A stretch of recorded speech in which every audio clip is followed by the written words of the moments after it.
Hi, ఎలా ఉన్నారు? ప్రియమైన దేవుని బిడ్డలారా, ఒక్క ప్రశ్న చాలా జాగ్రత్తగా వినాలి. చాలా జాగ్రత్తగా వినాలి.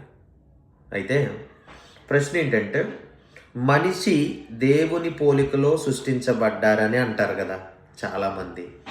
మీరు కూడా వినే ఉంటారు. అయితే ఇప్పుడున్న మనిషి దేవుని పోలికతో ఉన్నాడా అనేది మీరు ఒక్కసారి గమనించండి. ఎవరినైనా తీసుకోండి, క్రీస్తులో ఉన్న ఏ మనిషికి కూడా దేవుని పోలికలో ఉన్నాడా లేడా? అయితే దేవుని పోలిక ఎక్కడో పోయిందా? అయితే అది ఏంటంటే మొట్టమొదటి పాయింట్, దేవుని పోలికలో సృష్టిని నిర్మించింది అనేది అందరికీ తెలుసు. దేవుడు ఆదాముని తన పోలికలో సృష్టించబడ్డాడు. అదే వాగ్దానం. అది ఎలాగా? ఆదికాండము 5వ అధ్యాయము 1-3 వచనాలు జాగ్రత్తగా చదవండి. దేవుడు ఆదామును సృజించిన దినమున దేవుని పోలికగా అతనిని చేసెను. అయితే మగవానిగాను ఆడదానిగాను వారిని సృజించి, వారు సృజించబడిన దినమున వారిని ఆశీర్వదించి వారికి నరులు అని పేరు పెట్టాను. చూడండి, ఇక్కడతో ఆదాము సృష్టి అయ్యింది. ఇప్పుడు రెండో సృష్టి వచ్చింది. ఎక్కడ?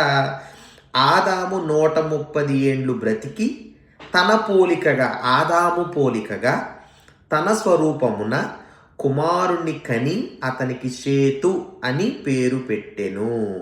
అయితే ఇక్కడ చూడండి, ఇక్కడ ఒక మార్పు జరిగింది. ఎన్ని సంవత్సరాలకు జరిగింది? 130 సంవత్సరాలకి జరిగింది. ఈ 130 సంవత్సరాల మధ్యలో ఒక మార్పు జరిగింది. ఆ మార్పు ఏంటంటే, పాపం అనేది ఎంటర్ అయ్యింది. సో పాపము తర్వాత పుట్టిన కుమారుడే షేతు. అంటే ఆదాము పోలికతో పుట్టిన షేతు. దేవుని పోలిక పోయింది.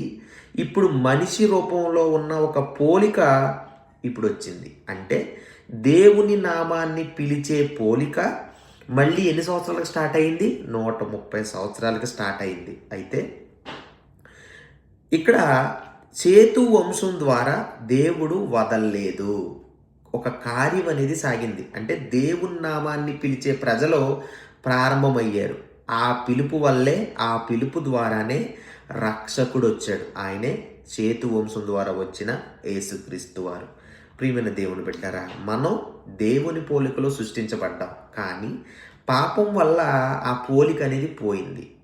అయితే మళ్ళీ మనం క్రీస్తులో మళ్ళీ మనం మారాలి అంటే, ఆయన్ని రక్షకుడుగా అంగీకరిస్తే దేవుడు నిన్ను మళ్ళీ ఆ పోలికలో తీసుకురావాలనుకుంటున్నాడు. God bless.